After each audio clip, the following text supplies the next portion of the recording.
যে 40 মন গাঁজা বিক্রি হয় মহাস্থানগড় ওই শাহ সুলতান বলখি মাহিসর রহিমাহুল্লাহ যিনি শুয়ে আছেন তার আশপাশে কিছু ভণ্ড চরিত্রের ভণ্ড মানুষগুলো গাঁজার আসর বসায় আর সেখানে মনে মন গাঁজা বিক্রি হয়। এটা পত্রিকাতে এসেছিল, আপনারাও হয়তো এই সম্পর্কে জানবেন অনেকে। সেখানে গিয়ে কলকির টানে টানে গাঁজায় তারা টানে টানে গাঁজা খায়। তো বলে না আমরা তো গাঁজা খাই না, আমরা সিদ্ধি খাই। কি খায়? সিদ্ধি খায়। আর তারা গানও বানায় যে বাবা গাঁজা বানাইলে কি দিয়া টানে টানে মজা পায়। আর সামনে মহিলা একটা দেখতে পায়, তো গাঁজার টানে টানে তারা মজা পায় আর পাশে মহিলাদেরকে নিয়ে মহিলাদের সাথে নিয়েও তারা গাঁজা খায়। এগুলোর দৃশ্য আমার মনে হয় আপনারা দেখেছেন। যারা গত রাত্রিতে মাজারের সিজদা দিয়েছে তারা নিঃসন্দেহে শিরকের কাজে লিপ্ত ছিল। এটা কোরআন হাদিস দ্বারা স্বীকৃত। কথা বলেন ঠিক কিনা? কোরআন হাদিস প্রমাণ করে যে সমস্ত মানুষগুলো শিরকের কাজ করেছে, এই অবস্থায় যদি কারো মৃত্যু হয়ে যায়, আল্লাহর কসম করে বলি ওই ব্যক্তিগুলো যদি মৃত্যুর আগে তওবা না করে মারা যায়, সে কখনোই জান্নাতে যেতে পারবে না। এত মারাত্মক রকমের গুনাহের কাজে তারা লিপ্ত ছিল। বৈশাখের শেষ বৃহস্পতিবার না? হ্যাঁ, অনেকেই বলার সাথে সাথে হেসে উঠলেন। তার মানে হচ্ছে বৈশাখের শেষ বৃহস্পতিবার সম্পর্কে ঢাকার মানুষ না জানলেও বগুড়ার মানুষ এই সম্পর্কে ভালোভাবেই ওয়াকিফ হালা আছে, জানা আছে যে এই দিনের এই রাতের বিশেষ একটা গুরুত্ব বলেন, মর্যাদা বলেন আর ফজিলত বলেন অথবা নিন্দনীয় কিছু বিষয় বলেন, এলাকাবাসী আমরা সে বিষয় সম্পর্কে জানি, ঠিক না? আসলে এই সম্পর্কে কোরআন এবং হাদিস আমাদেরকে কি দিক নির্দেশনা দেয় সে সম্পর্কে আমাদের জানার দরকার আছে না নাই? আছে। আমরা সে সম্পর্কে জানব। গত বৃহস্পতিবারে অর্থাৎ গতকালকে যে বৃহস্পতিবার সময়টা চলে গেল, এই সময়টা কারোর জন্য ভালো ছিল। অর্থাৎ বৃহস্পতিবার রাতে যারা দিবাগত রাতে ইবাদত করে, শুক্রবার রাত যেটাকে বলে ইবাদত করে, সেই রাতের গুরুত্ব ফজিলত বেশি। এই রাতে আল্লাহ সুবহানাহু ওয়া তাআলা বান্দার প্রার্থনাকে কবুল করে থাকেন। আর ওই রাতে যদি কোনো ব্যক্তি গাজার আসর বসায়, বলে যে না গাজা তো খাই না, সিদ্ধির আসর নাকি বলেন, সিদ্ধির আসর বসায়, তাহলে সেই মানুষের জন্য অবশ্যই কল্যাণকর কোনো কিছু আসবে না। সেই মানুষদের জন্য, সেই ব্যক্তিদের জন্য জাহান্নামের পথটাকে তারা সহজ করে নিয়েছে, জান্নাতের পথ থেকে তারা অনেক দূরে সরে আছে। এটাই প্রমাণ বহন করবে, ঠিক না?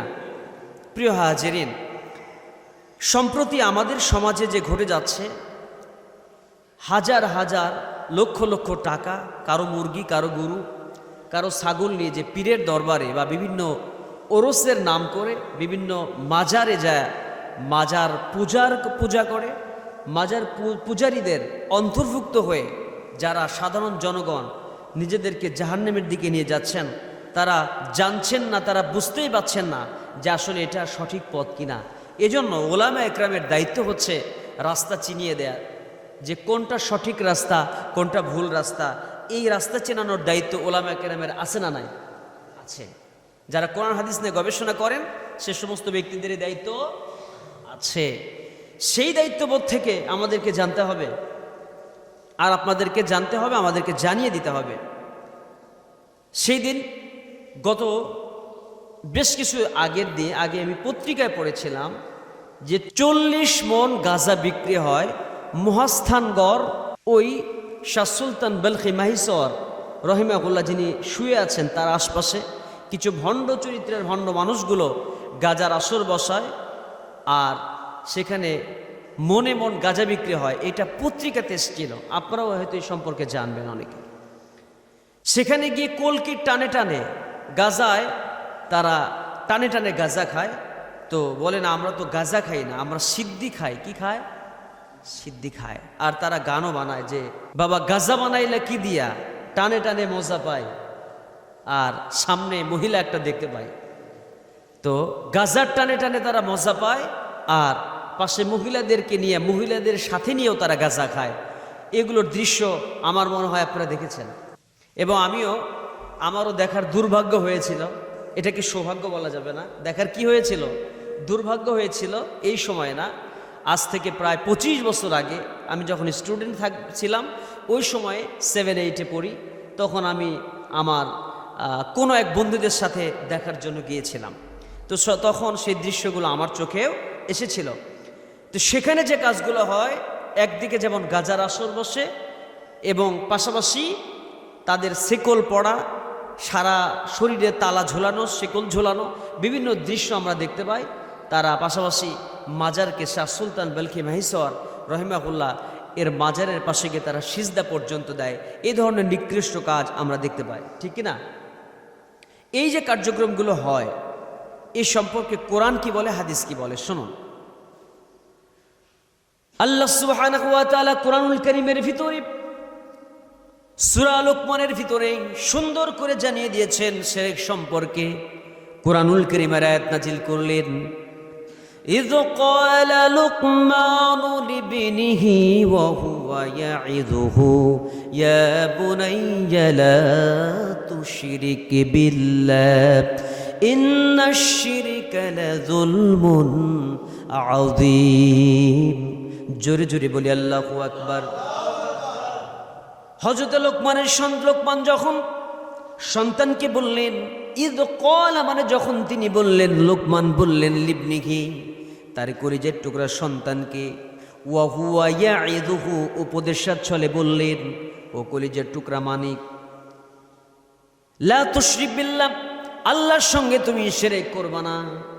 আর পাশাপাশি বলে দিলেন, ইন্নাশ শিরকা লাযুলমুন আযীম এই শিরক গুনাহটা হচ্ছে সবচেয়ে বড় গুনাহ, যুলমুন আযীম এটা বড় একটা জুলুম। কার সঙ্গে? আল্লাহর সঙ্গে, আল্লাহর অস্তিত্বের সঙ্গে, আল্লাহর সিফাতের সঙ্গে এটা একটা বড় ধরনের জুলুম করা। আল্লাহ তো এক, আল্লাহ তো একক, আল্লাহ তো অসীম সীমাহীন ক্ষমতার আধার। তিনি বলেন, কুল হুয়াল্লাহু আহাদ আল্লাহুস সামাদ লাম ইয়ালিদ ওয়া লাম ইউলাদ ওয়া লাম ইয়াকুল লাহু কুফুয়ান আহাদ।